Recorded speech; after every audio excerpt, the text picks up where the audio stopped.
Welcome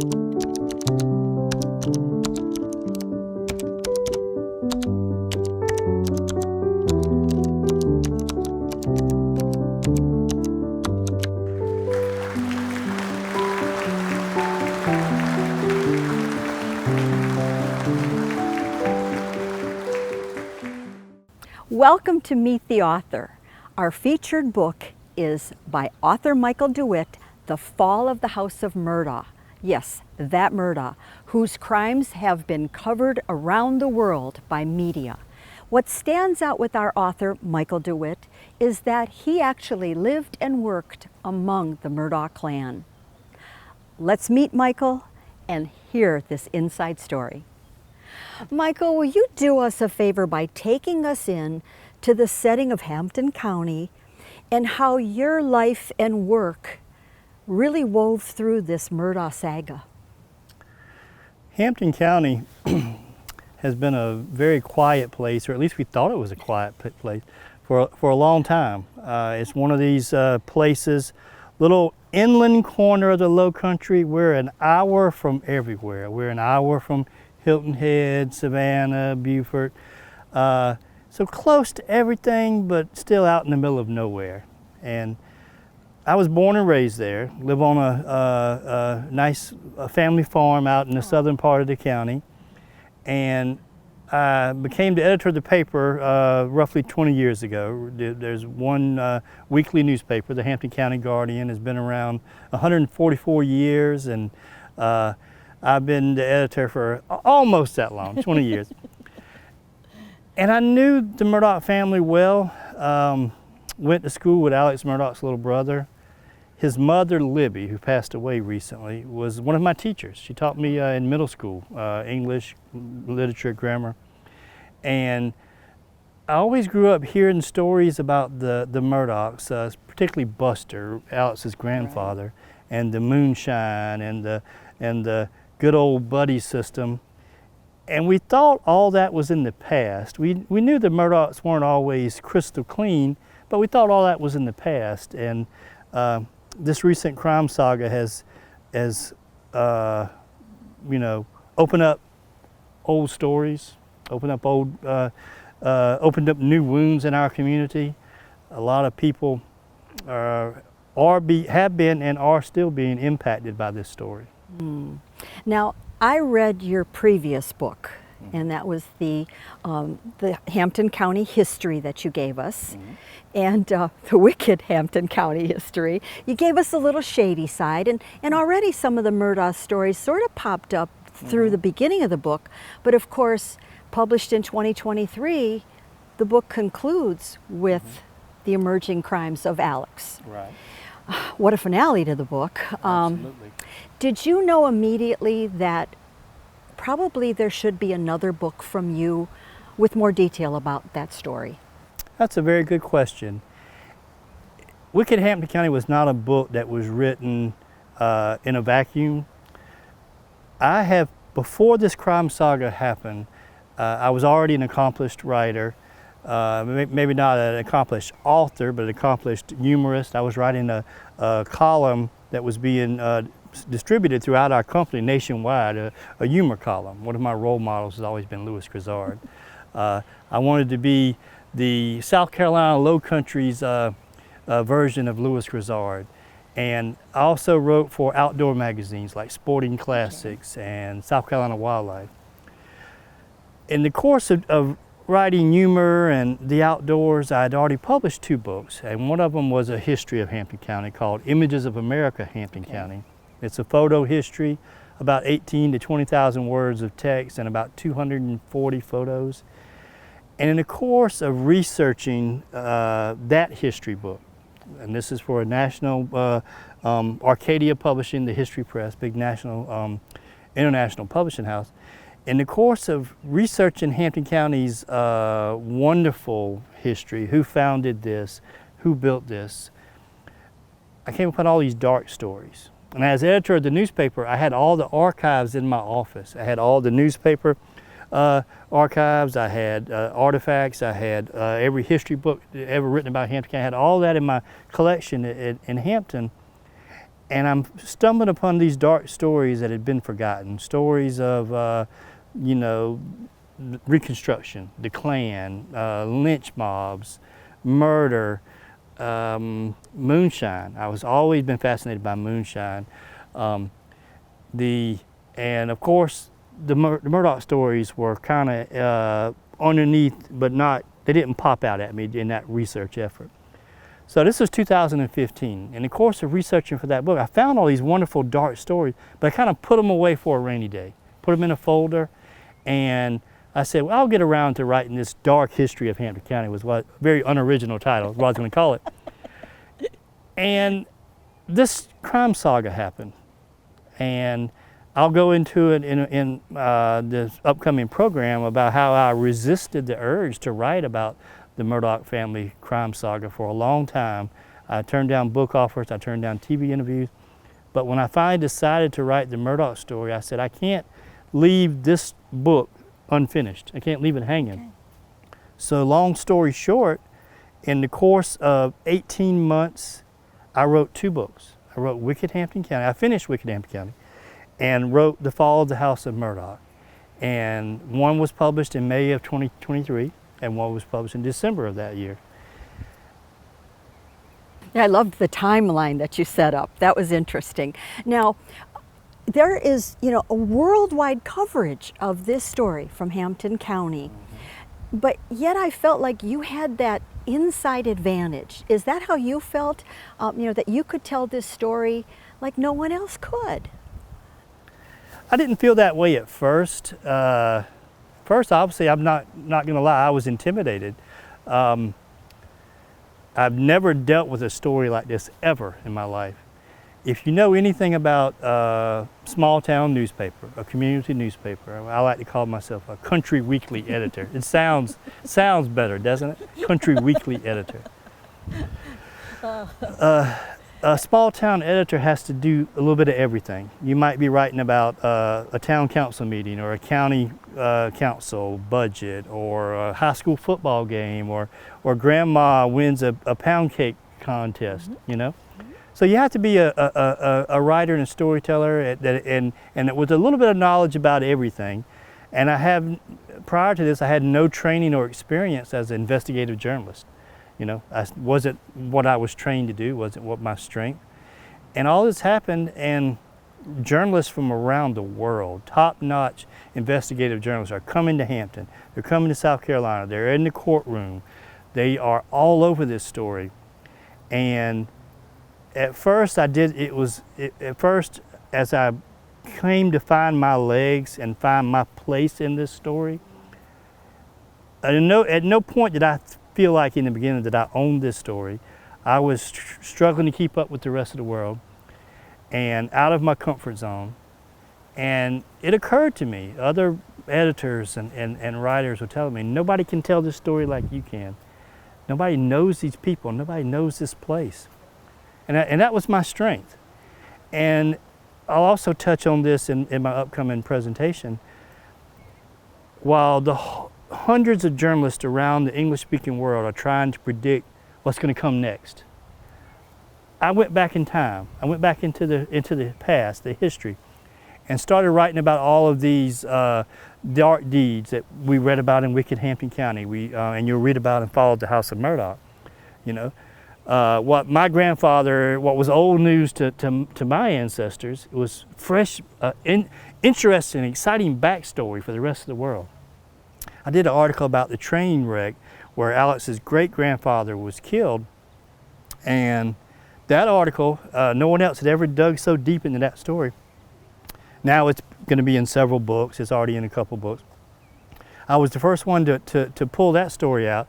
That story was picked up by the Washington Post. I've seen it in People magazine. I've seen it in a newspaper in London. And so I found, when everybody's trying to tell the same story, I think I found a way to tell it my own way, like only a local could tell it. Well, I think you grounded it for us. You know how people say, well, the media, you know, and the fake news, etc. But you were right there and had such history. So I know for me, it made me feel grounded, like I can believe this. There's a reality here. Now, the triple subtitle, Moonshine, Mayhem, Murder. It, apt description for what's happened in that family. But, we're also focused on Alex, but what were some of the little highlights of some of the other family little goings on that maybe stood out between the two books? Well, the Moonshine and the Mayhem, and I think when the final book came out, they actually changed that subtitle to Moonshine, Manipulation and Murder. I always like Mayhem better, but the publisher's choice, and it still fits, it still works. I touched on the train crash. There's a big mystery there, the Murdaugh mysteries. We've seen that headline or that title in other publications. That train crash is always going to be an unanswered Murdaugh mystery, did he kill himself? There's so many unanswered questions. The documents. I kind of uncovered that story, and other writers like Jason Ryan dug even deeper, and I'm fascinated. I love his book as well. The train conductor testified that his car stopped on the tracks and he waved at the train as it was coming by. And he was, so there are questions. Was this a drunk driving accident? He was coming from a poker game. Was he intoxicated? Was this suicide? He had been ill for a long time before this.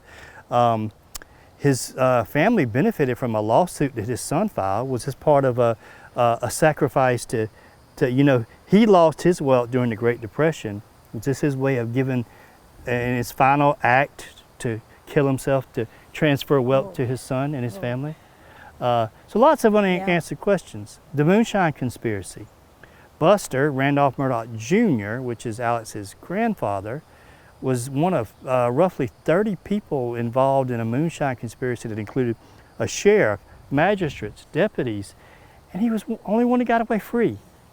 There's even a wonderful story, and someone testified on the stand in the federal court in Charleston that Alex Murdaugh's grandfather accepted a bribe inside the Colleton County Courthouse, same courthouse where Alex Murdaugh was tried and convicted. These stories just so much more than just the tragic double homicide of the family. It gives you a sense too of the personalities involved in here, because when you grow up and see entitlement, etc., whatever you want to label it, it starts to shape how those decisions were maybe made. But that's awesome. Now, and we see similarity, we see parallels between Alex and his grandfather. Now, I read or heard actually in an interview that you had done that, as a journalist, as the editor of the paper in Hampton County, you always wanted Hampton County on the map. Well, here it is, and as I heard you say in the interview, not for the right reason. That's right. How has that affected the community? Well, prior to all this, before my schedule became so filled with this national story, I was deeply involved in the community and in volunteer work. I was in on the local arts council, the Rotary Club, Chamber of Commerce, the Watermelon Festival Committee. So we sit around in our meetings and we try to come up with ways to promote Hampton County. The festival has already put Hampton County on the map to some extent. If you know us at all before this, you knew us with the festival. Oldest continuing festival, draws thousands of people. Parade is over 2 miles long from one town to another, and it lasts over a week. So we've had vice presidents attend as guest speakers and grand marshals. We've had astronauts. We've had General Westmoreland came in the 70s. So the festival is a pretty big deal, and I've been part of volunteer groups to try to make it bigger, put Hampton County out there as a destination, help our county grow and improve our image. And we never quite, other than every now and then we get a little festival fame, get a famous guest every now and then. We never quite got there.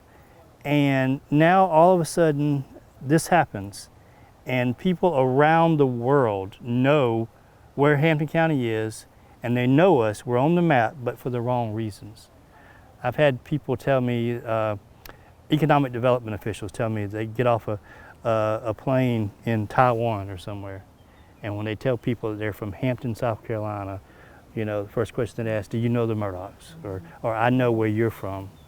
Yeah, that sort of 15 minutes of fame, you know, whether people embrace that like, wow, or whether they said, wow, this shouldn't have happened this way. Now, you've already mentioned that, you know, humorist is your aspiration. It's a comfort way of you communicating in writing. What were the real challenges to becoming a true crime author?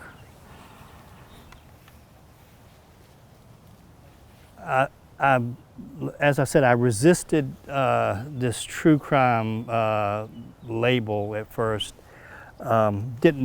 Never really been big into true crime. My wife watches Dateline and these murder mysteries, and I've always, you know, put on an old Western or a good movie or a hunting and fishing show. And so I've never been one of these. I've never been a true crime fan. But I adapted by, number one, I had to. I could become a dinosaur and retire and let someone else handle the story, or I could change who I am and become a different kind of writer and reporter, and I did. But I adapted by keeping the basics. Storytelling is storytelling, whether it's got a happy ending or a tragic ending. Storytelling is storytelling, and I love reading. I've read every Stephen King book, almost every Stephen King book he's ever written. I love murder and mayhem, but I've always approached it from the fictional side.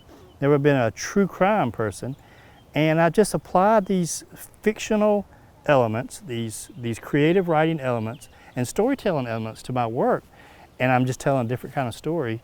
And every now and then I'm able to weave some humor into it, not so much in the newspaper articles, but in the book. There are a lot of the Murdaugh stories that are funny. I have to say, I'm probably not your average history reader, or maybe even true crime, but the way you twist and wordsmith some of those things has really a little smirk on my face every once in a while. The Murdaughs had a sense of humor, and this is one area where maybe a lot of writers might fear criticism, but they were and are real people, and they did some good things, they did some bad things. And each one of them had a sense of humor. They had a charm and a charisma geared toward, obviously, the jury or voters. But to talk to one of them and hear one of their stories, I tried to include that element in my book, that these aren't just bad people out there swindling money. They, you know, when they're sitting around with their cronies having a bourbon, you know, they're not just plotting how to steal it. They've got some pretty funny moments, and I try to just, not without defending them as bad characters or good characters, I tried to weave that into the story, the narrative, to make them more human.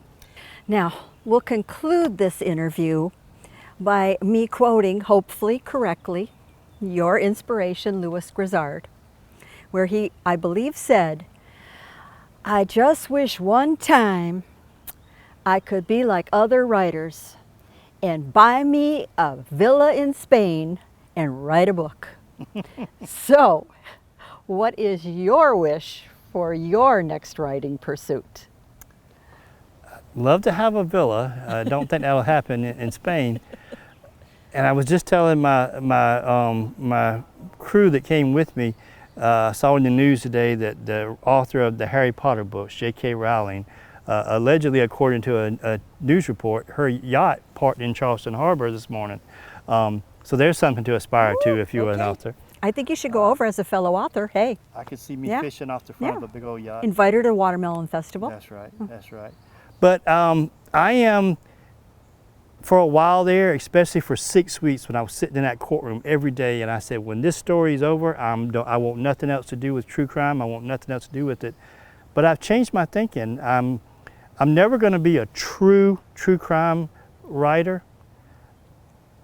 I think I'm going to do some, I'd already had plans to do fiction. I'm working on a novel. I'm in the very early stages of a novel. And I'm going to do some more books like you read Wicked Hampton County. I'm planning, and keep this a secret, I'm planning some type of wicked lowcountry book where we can bring in more counties around the lowcountry, more crimes and more wickedness. So that's going to be nonfiction, true history. I'm also, I mentioned the fiction. I want to take some of these true crimes and write true crime inspired fiction. There's some of these Murdaugh stories that I couldn't prove. Couldn't find the documentation to prove. But I can change the names and I make like a that. wonderfully wicked. Inspired by. Inspired I by like the it, I Murdaugh like crime. it. Sorry. Inspired by true events in Hampton County, South Carolina. Well, don't race away on that yacht. Don't get that villa in Spain. Stay with us. I hope you'll come back and tell us about any other new writings that you come up with. I'd be happy to. Thank you for having we me. look forward to your presentation. So what I try to do is tell the story where we can learn something from it. I want to tell the story of a small town writer who's forced to deal with the story of a lifetime. And I want to tell the story of a small community that will never, ever be the same. Hampton County, South Carolina, where I was born and raised, is on the map, but for all the wrong reasons. We learned that for over a century, these Murdaughs have been in power. And they have been accused of some nefarious, shady things. Alex Murdaugh's grandfather was indicted on federal moonshine charges. He was accused of everything from tax evasion to stealing a woman's cows. I've got that in the book.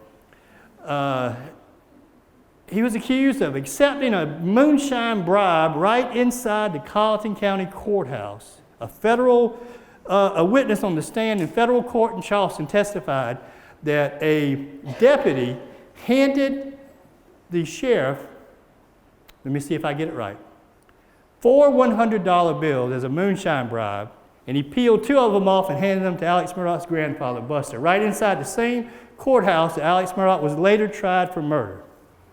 So these murders happened, and just like the boat crash, more intrigue. The young man who was killed is the same young man accused of killing this young lady in an accidental boat crash while he was drinking and boating. Now we have more questions. Questions are intrigue, questions are mystery. We have more questions. Was this backwoods justice? Was this retribution? Was somebody out to take this young man out because the justice system had failed? He'd already been charged with this crime, but COVID came. From 2019 to 2021, this young man is just living his life, doing his thing. There have been news stories where he's still going to the river, he's still drinking and boating, partying. The world thinks that justice will never be served. He's going to get away with this. And now he and his mother are found shot and killed in a very horrible fashion. So this 6-week murder trial happens. That is the climax of our storytelling art. And the climax of that 6-week event, I would say 2 moments. The moment Alex Murdaugh chose to testify was the build-up, and then obviously the verdict and the sentencing. And all this is very powerful. I don't know if Judge Newman was always this eloquent and powerful with his words, or if he knew the whole world was watching. But his words, I know Maggie and Paul will come to you at night. I'm paraphrasing. I know you'll see them in the night. Powerful. John Grisham could not have written a better, more chilling delivery of a verdict. I could see Alex Murdaugh in his cell at night, and he's got to live with all the things he's done. From the boat crash, I was covering this story for the Hampton newspaper, the Augusta Chronicle, and the Jasper and Bluffton papers, and the Savannah Morning News.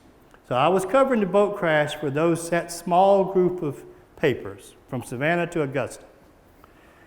So as a journalist, I was doing my job, but I was approached, when all this happened, I was approached by TV crews.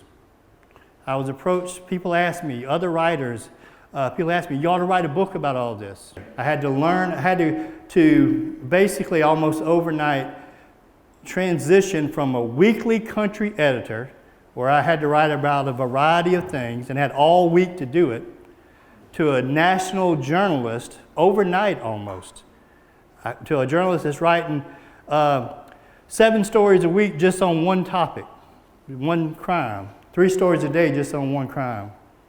And I was the editor of the paper. I still had to write about everything else going on in Hampton County. So that 7 stories a week wasn't all I did that week. So I became a crime writer, a journalist overnight.